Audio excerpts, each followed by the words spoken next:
Hello students, welcome back to online classes. आज मैं आपके लिए इकोनॉमिक्स का एक और चैप्टर लेकर आई हूँ जिसका नाम है इकोनॉमिक लिबरलाइजेशन एंड ग्लोबलाइजेशन। हमने चैप्टर नंबर 15 में देखा था कि भाई इकोनॉमिक डेवलपमेंट जो है वो किस तरह से होता है। अब हम देखेंगे कि भाई डेवलपमेंट के लिए गवर्नमेंट ने कौन कौन सी पॉलिसीज अप्लाई की है। तो 1947 में जब हमें इंडिपेंडेंस मिल गए उसके बाद ही गवर्नमेंट ने स्टार्ट कर दिए थे कुछ ऐसे प्लानिंग्स जिससे हमारा इकोनॉमिक डेवलपमेंट हो सके। और 1991 में हमारी गवर्नमेंट ने एक पॉलिसी अप्लाई की थी एलपीजी, जिसका मतलब है लिबरलाइजेशन, प्राइवेटाइजेशन और ग्लोबलाइजेशन। तो ये पॉलिसी की वजह से हमारा इकोनॉमिक डेवलपमेंट जो है वो जल्दी हो सके, इसीलिए ये सारी पॉलिसीज अप्लाई की गई थी। तो हम टर्न बाय टर्न देखेंगे कि कौन सी पॉलिसी में क्या क्या एडवांटेजेस है, क्या डिसएडवांटेजेस है और किस तरह से वो काम करता है। तो बढ़ते हैं हमारी फर्स्ट पॉलिसी की ओर, जो कि है लिबरलाइजेशन। लिबरलाइजेशन में उन्होंने कुछ ऐसे पॉइंट्स रखे थे कि जिसकी वजह से जो प्राइवेट सेक्टर के लोग हैं, प्राइवेट सेक्टर इंडस्ट्रीज, उसमें कुछ वो थोड़े मतलब लिबरल हो जाए, जिसकी वजह से उनका डेवलपमेंट इजीली हो सके प्राइवेट इंडस्ट्रीज़ का। इसीलिए उन्होंने ये पॉलिसी अप्लाई की। तो लिबरलाइजेशन में क्या होता है कि भाई उन्होंने क्या किया, तो 18 इंडस्ट्रीज़ ऐसी है जो गवर्नमेंट ने अपने पास रखी और बाकी की इंडस्ट्रीज़ जो है वो ओपन कर दी प्राइवेट सेक्टर के लिए। यानी कि प्राइवेट सेक्टर वाले अब ये गवर्नमेंट इंडस्ट्री को ओन करे और फिर उसका एडमिनिस्ट्रेट करे और उसका डेवलपमेंट हो सके। तो कौन से सेक्टर्स गवर्नमेंट ने अपने पास रखे, तो गवर्नमेंट ने रेलवे और एटॉमिक एनर्जी और डिफेंस ये अपने पास रखे और उसके अलावा जितने भी सेक्टर्स हैं वो सारे ओपन कर दिए फॉर द प्राइवेट सेक्टर। अब इसमें क्या था कि भाई पहले कंपलसरी रजिस्ट्रेशन करवाना पड़ता था जो भी इंडस्ट्रीज ओपन होती है। तो लिबरलाइजेशन की पॉलिसी में उन्होंने इतना भी लिबरल कर लिया कि अब कंपलसरी नहीं रखा है कि भाई उन्हें कोई भी अगर इंडस्ट्री ओपन करते हैं तो उन्हें रजिस्ट्रेशन करवाना पड़ेगा।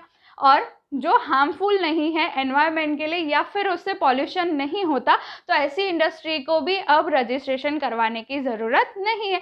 तो ये कुछ लिबरल पॉइंट्स हो गए कि जिसकी वजह से प्राइवेट सेक्टर जो है वो इनकरेज हुआ और ज़्यादा से ज़्यादा प्रोडक्शन हो सके। तो उसके एडवांटेजेस क्या हुए लिबरलाइजेशन के, पहला तो ये हुआ कि भाई वो लोगों को जितनी छूट मिली उस हिसाब से उनका वर्क जो है वो इंक्रीज होता गया और उसी की वजह से प्रोडक्शन जो है इंक्रीज होता है। तो पहला पॉइंट यही हो गया, इंक्रीज इन प्रोडक्शन। साथ ही साथ एलपीजी में ग्लोबलाइजेशन भी आ गया। तो ग्लोबलाइजेशन की वजह से उन लोगों का ग्लोबल ट्रेड जो है वो इंक्रीज हुआ। अब ग्लोबल ट्रेड इंक्रीज हुआ तो उसी के साथ एक और बेनिफिट हो गया कि भाई अगर हम ग्लोबल ट्रेड करते हैं तो फॉरेन एक्सचेंज जो है वो भी इंक्रीज होता है। तो ये 3 एडवांटेजेस हो गए। और चौथा एडवांटेज ये हुआ कि भाई मल्टीनेशनल कंपनियां भी आने लगी ड्यू टू ग्लोबल ट्रेड। तो यहाँ का जो इंफ्रास्ट्रक्चर है वो फैसिलिटीज़ भी इंक्रीज होने लगी। तो ये 4 हो गए हमारे एडवांटेज लिबरलाइजेशन के। अब जैसे हर सिक्के की 2 बाजू होती है, उसी तरह से जो एडवांटेजेस है उसके सामने डिसएडवांटेज भी है।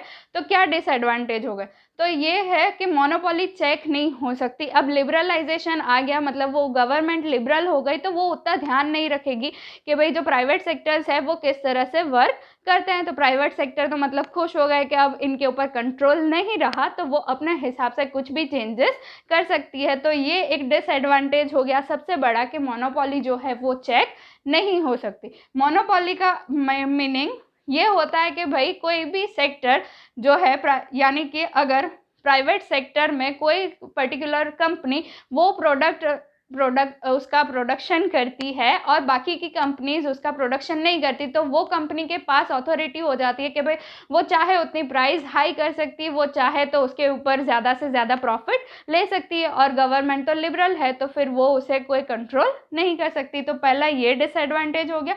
दूसरा ये हुआ कि भाई एग्रीकल्चर सेक्टर में ज़्यादा से ज़्यादा पैसे अर्न नहीं हो सकते और ये लोग क्या करते हैं कि भाई लिबरलाइजेशन की वजह से इंडस्ट्रीज़ जो है उसे ज़्यादा बेनिफिट मिला और उसका प्रोडक्शन ज़्यादा होने लगा, वो ज़्यादा इनकरेज हुए, इसीलिए हमारा एग्रीकल्चर सेक्टर जो है वो बैकवर्ड हो गया। थर्ड पॉइंट ये है कि इंक्रीज डिस्पैरिटी इन इनकम।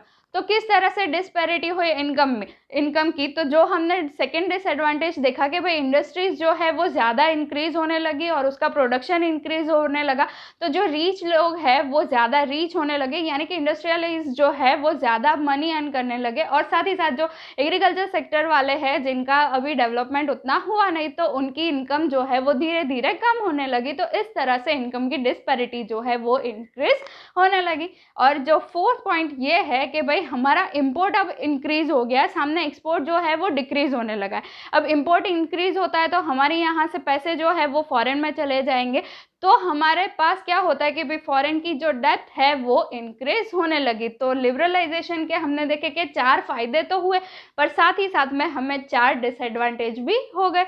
तो ये बात थी लिबरलाइजेशन की। आई होप कि अब आप लोगों को ये लिबरलाइजेशन आ गया होगा। ठीक है, तो आगे बढ़ते हैं हमारे नेक्स्ट टॉपिक की ओर, जो कि है प्राइवेटाइजेशन।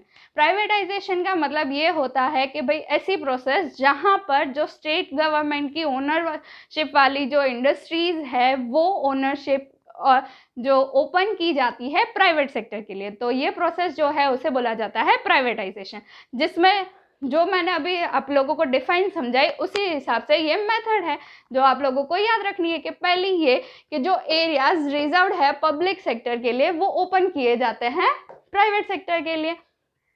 फिर दूसरा ये है कि स्टेट गवर्नमेंट जो है वो क्या करेगी, या तो ओनरशिप अपने पास रखेगी और मैनेजमेंट दे देगी प्राइवेट सेक्टर को, या फिर मैनेजमेंट अपने पास रखती है और ओनरशिप दे देती है प्राइवेट सेक्टर को। यानी कि पूरा का पूरा जो पब्लिक सेक्टर है वो प्राइवेट सेक्टर को नहीं देती, थोड़ा पोर्शन देती है ताकि दोनों साथ मिलकर वर्क कर सके और ज़्यादा से ज़्यादा प्रॉफिट अर्न कर सके। तो उसके भी कुछ एडवांटेजेस है। पहला एडवांटेज तो ये हुआ कि जब पब्लिक सेक्टर को ओपन किया गया प्राइवेट सेक्टर के लिए और प्राइवेट सेक्टर द्वारा मैनेजमेंट और ओनरशिप ली गई, तो उसमें सबसे ज़्यादा ये हुआ कि प्रोडक्शन यूनिट्स जो है वो इंक्रीज हो गए। फिर दूसरा ये हुआ कि कैपिटल इंटेंसिव जो है वो भी इंक्रीज हुए, यानी कि पब्लिक सेक्टर जो ऐसा सब मानते हैं कि भाई पब्लिक सेक्टर से ज़्यादा प्राइवेट सेक्टर वाले लोग काम करते हैं, उनका एक्यूरेट वर्क होता है, वो टाइम टू टाइम वर्क कर लेते हैं और उसमें ज़्यादा प्रॉफिट भी रहता है। तो इसी माइंडसेट से जो कैपिटल इंटेंसिव है वो भी इंक्रीज होने लगी। और प्राइवेट सेक्टर के पास आने से जो कंज्यूमेबल गुड्स है वो भी ज़्यादा से ज़्यादा उसका प्रोडक्शन होने लगा कि जिसमें से प्रॉफिट ज़्यादा मिल सकता है। और तीसरा एडवांटेज क्या हुआ कि भाई पब्लिक सेक्टर को उन्होंने प्राइवेट सेक्टर में कन्वर्ट किया, उसकी वजह से जो पब्लिक सेक्टर थे उसकी कैपेसिटी इंक्रीज हो गई। तो ये थे एडवांटेजेस। अब देखते हैं डिसएडवांटेजेस। तो मोनोपोली इंक्रीज हो गई। अब इसमें भी मोनोपोली जो है वो इंक्रीज हो गई, क्योंकि पहले जो पब्लिक सेक्टर था यानी कि गवर्नमेंट के पास सारी अथॉरिटी थी, अब उन्होंने वो प्राइवेट को दे दी, यानी कि फिर से कौन राजा हो गए, प्राइवेट सेक्टर वाले। तो इसी की वजह से मोनोपोली जो है वो इंक्रीज हो गई। अब सेकेंड डिसएडवांटेज ये हुआ कि ज़्यादा से ज़्यादा जो लार्ज स्केल इंडस्ट्रीज़ है उन्हें ज़्यादा बेनिफिट मिलने लगा, और जो एग्रीकल्चर यानी कि स्मॉल स्केल इंडस्ट्री से रिलेटेड जो थी इंडस्ट्रीज़ वो सारी इंडस्ट्रीज़ बैकवर्ड होने लगी। तो लिबरलाइजेशन में जो डिसएडवांटेज है सेम वे वही डिसएडवांटेज कहाँ हो गया, प्राइवेटाइजेशन में।